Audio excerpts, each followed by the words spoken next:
If you want to be a successful coach, you got to really have, at some point, either sooner or later, you got to have sales skills. Okay. So, in today's conversation, I want to give you five most important skills, sales skills, every coach should have. Let's first talk about the foundation. Okay. Today's sellers must be actually a proficient in face to face and virtual selling.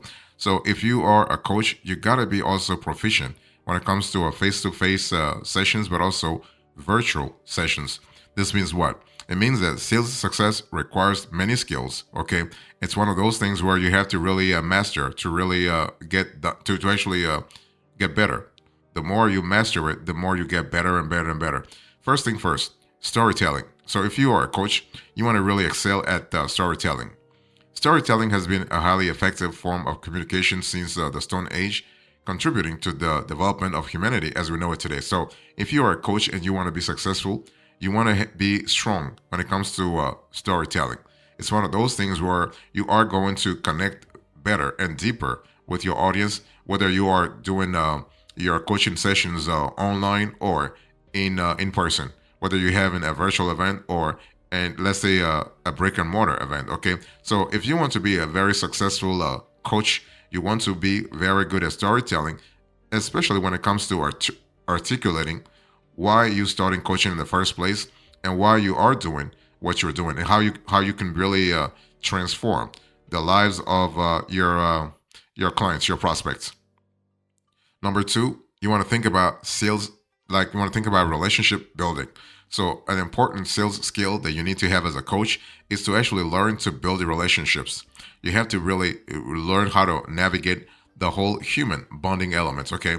The thing is that people buy from people they like. This is not just an old sales, that's a quote. This is really a significant body of behavioral research to support it.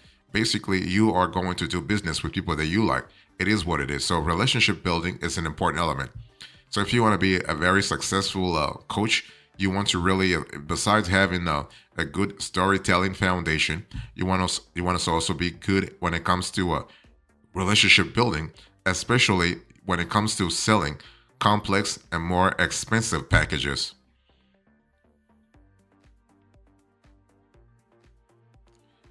Next thing, if you want to really be when it comes to sales skills for coaches, you want to really start thinking about selling value.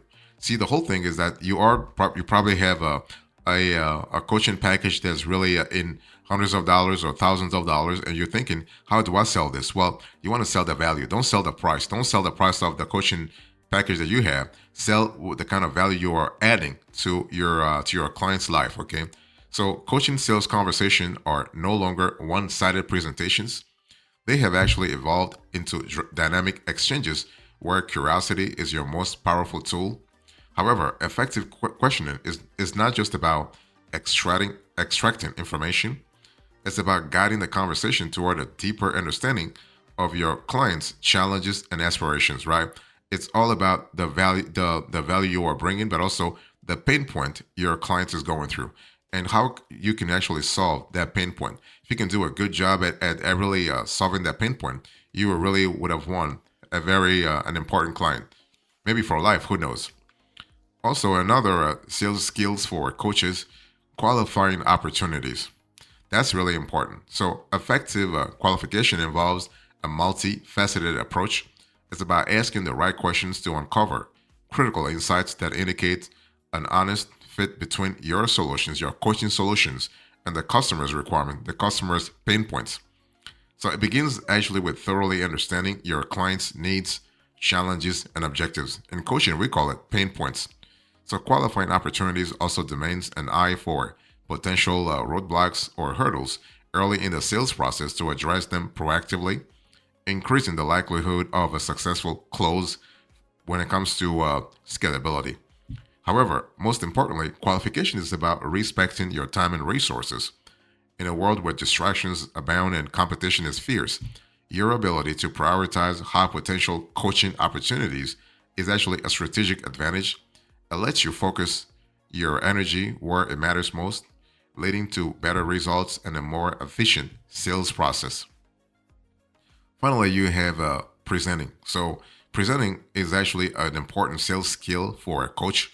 A successful salesperson must be confident in his or her ability to present a solution to a group in a virtual meeting environment. This involves what? It involves engaging the audience and addressing their concerns when the sales rep can't see them in person and actually rate the room, right? So every impactful coaching sales presentation should aim to address the concerns of decision makers and also influencers. So this is really important from a scalability point of view.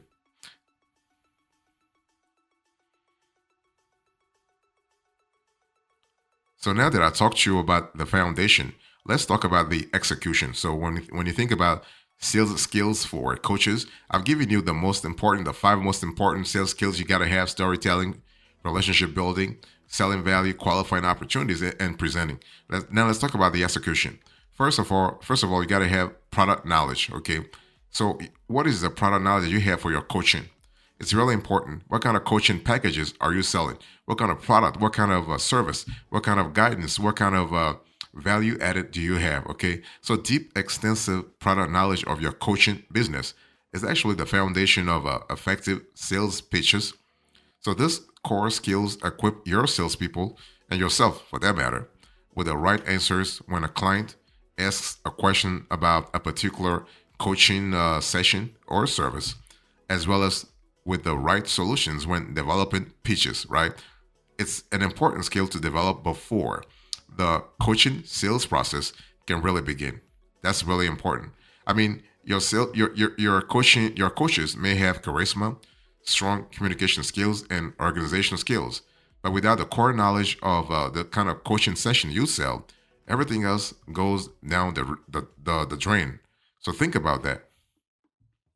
You also got to have business acumen. So, business acumen is not only for coaching business leaders, but also crucial for salespeople or even coaches to provide clients with their ideal solutions. So, this is actually an important skill that shows that your coaches understand how your coaching business works and can ship their sales strategy so that it aligns with the client's pain points, right? It's all about always aligning everything with the client's pain points. So coaching is not really let's say, a random process. It is a methodical process. Coaches are not just commodity suppliers selling based on price. They are also trusted advisors who provide advice and sound solutions to client pain points when considering the context of their customers, the industry, and the departments involved in the buying decision. So, this is actually important from a scalability point of view because it is vital in sustaining strong and value driven relationships with clients and also enables your coaches, but also salespeople, to keep conversations relevant and insightful. And that's what you want. You want to keep conversations insightful from A to Z. So, without business acumen and situational knowledge, your coaches will not be effective in the early stages of the sales process, especially when it comes to providing awareness about your coaching product, about your coaching packages, about your coaching sessions.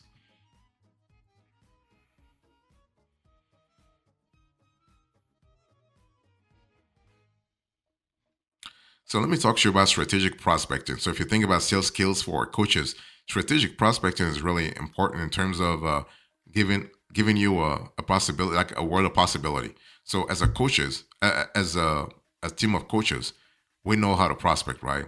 But it's critical to really develop an effective strategic approach in identifying prospects so that you can really locate your ideal clients. Okay, most importantly, you want to identify the pain points they have so you can really see how you can bring a transformative solution to them. So that's important. And what I want to say here is that while it's equally important to nurture existing customers, strategically bringing new valuable prospects into your coaching business will help build out your sales pipeline and eventually will generate the desired level of revenue. That's what you want, okay?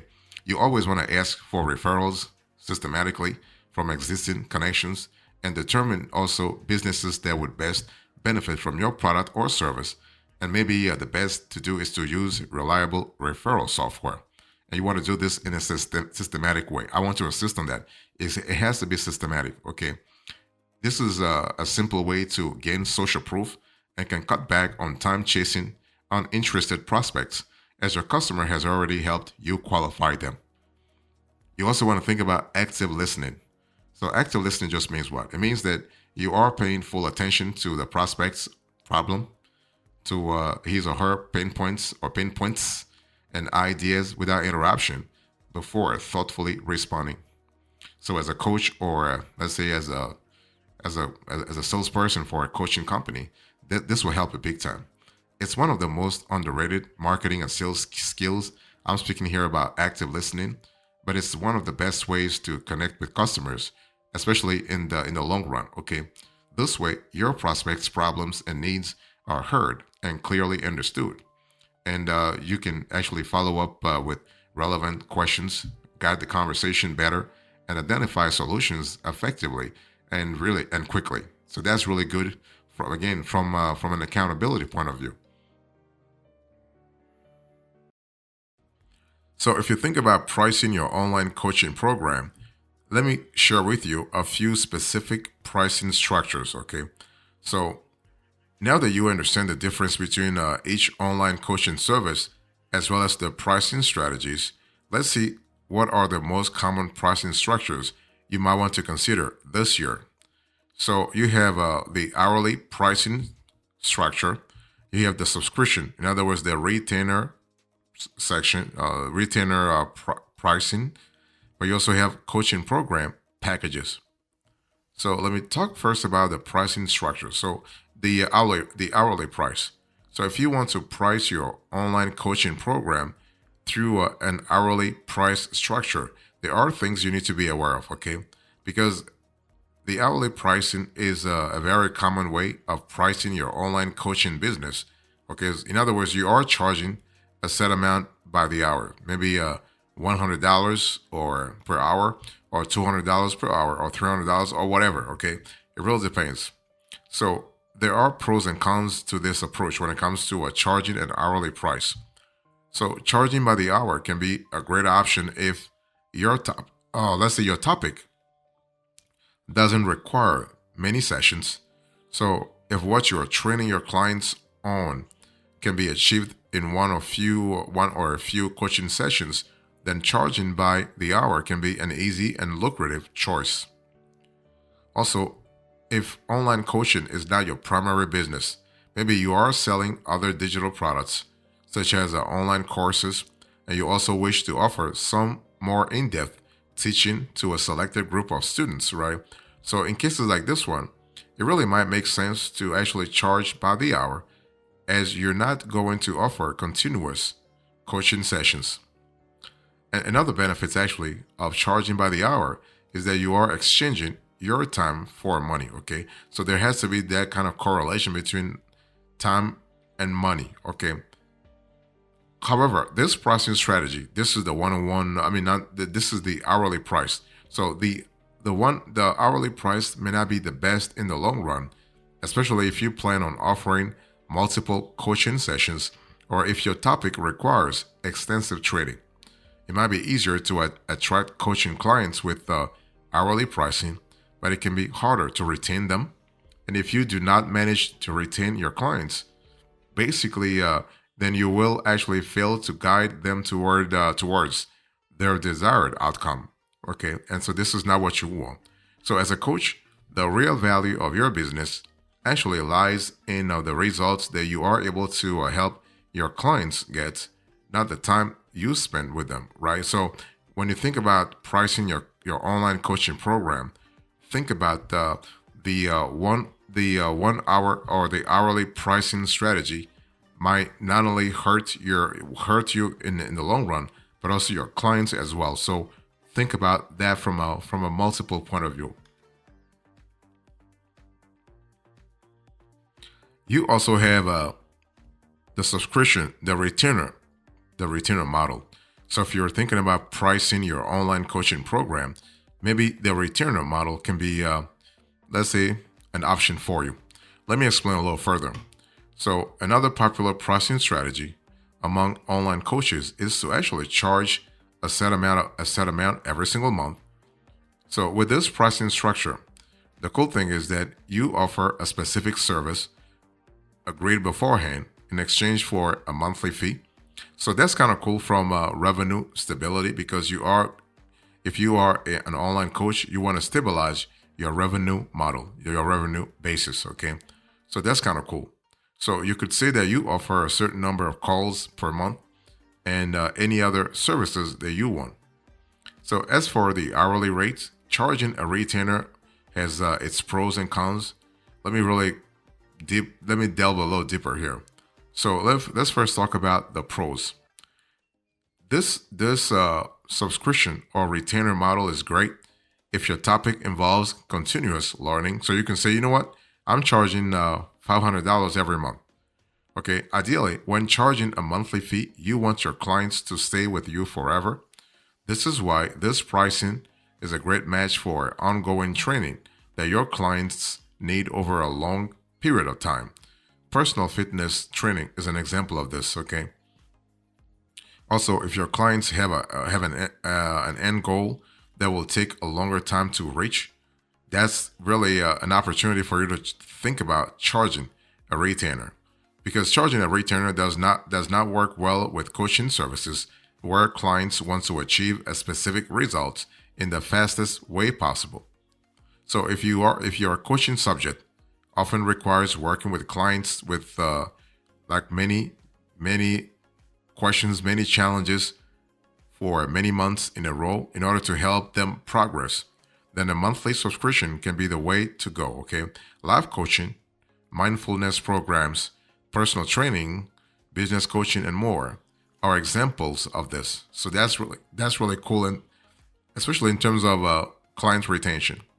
Now, if your business does not apply to the points that I just explained to you, if you are trying to help your clients achieve a result in a shorter time, then I really do not recommend choosing this subscription pricing option.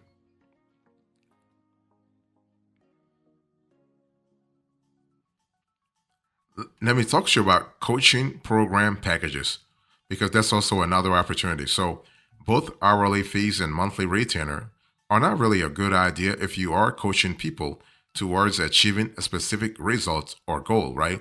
Because basically, when those people have a vision in mind, they want to really achieve it, and your goal as a coach is to help them achieve it no matter what. Okay, so what can you really do here? Well, the best option for both you and your clients is to actually offer a package of coaching sessions. So you are looking here about a win-win situation. Okay, you can structure, for instance, this packages as you want, and the cool thing is the flexibility. You have flexibility there. Let me give you an example. You could actually offer a 3-month program that includes 20 calls or 30 calls or 10 calls for that matter. So the length and session numbers of your packages should be tailored to what you are trying to achieve for your clients. This way, you're not charging your clients based on your time. You are charging them based on the results, their life transformation, right? So that's really important to think about it from that point of view. And if you put it like that, you automatically create a much more enticing offer. They're not paying to simply have some time with you. They are paying to achieve a transformation. So this is a mutually agreeable offer, if you will. This is a win-win for both you and your clients. So the benefits for you lies in the fact that you are creating a favorable offer tailored to your time and monetary needs. In other words, your revenue needs, your revenue growth needs.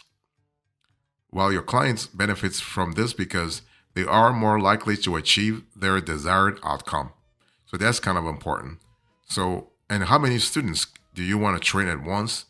What level of support is needed? Will content be continually updated? What's the value of the results you are providing your students? So this is something to really think about that. Now, many online coaches struggle because they make mistakes pricing the products, especially when it comes to getting it right in terms of affordability, but also in terms of scalability. So when it comes to pricing your online coaching program appropriately, let me give you a quick illustration here. So there is a set of pains, if you will, a set of pain points that happens to coaches to online coaches when they underprice their courses. Let me give you an example. Let's say basically you are an online coach, right? And you basically want to charge $50 per hour, but you only get one or two or three clients per month. You can't survive on that unless you live in a rural area in this country. And but the thing is, you are not only don't you have enough clients, you also are spending a lot of time on the clients.